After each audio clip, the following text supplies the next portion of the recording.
Hello, my name is Benjamin Hart. I'm an American attorney and the Managing Director of Integrity Legal here in Bangkok, Thailand.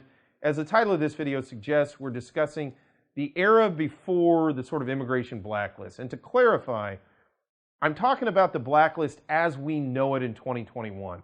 Sometime, I can't remember the exact date, but sometime in the mid-teens, sometime between 2010 and 2020, I think it was right around 14, 15, they instituted the blacklist. They created what we now know as the Thai immigration blacklist. And the Thai immigration blacklist, essentially, now, if you overstay by 90 days or more, you can end up being barred from returning to Thailand for certain periods of time or forever, depending on your circumstances. It's somewhat similar to the United States overstay bar, where if you stay a certain period of time, okay, you're barred for a little period of time if it's just a little time. You're barred for a long period of time as the time becomes longer, and eventually you could just end up with what they call a 99-year blacklist or a lifetime blacklist. But there was a time when this didn't exist in Thailand in the way that it does now. Now, even at that time, there was a blacklist in the sense that, for example, people that had been incarcerated for a substantial period of time, yeah, they were put on an immigration database, and they were not encouraged to return. They didn't want them to return to Thailand, and those folks could be turned around at the airport.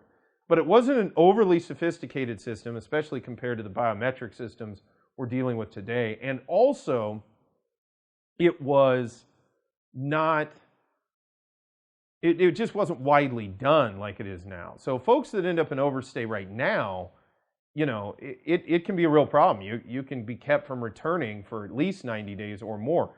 Also, if you are apprehended in Thailand, like say you get a traffic ticket, and you're on 1 day of overstay, and the police become aware of this, that can lead to an immediate detention and deportation with a 5-year blacklisting attached to it. Now, that never existed in the past before they put in these policies.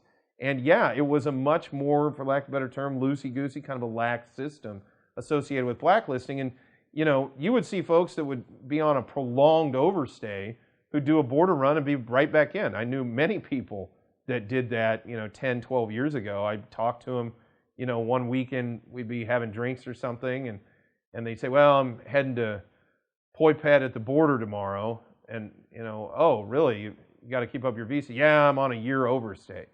And then you'd see them Wednesday, they'd be right back, and there was no blacklisting associated with that. That has definitely changed. Now, it's really not a good idea to overstay, especially overstay more than 90 days, because it can lead to a blacklisting, and that can be a real problem for folks here in the Kingdom of Thailand.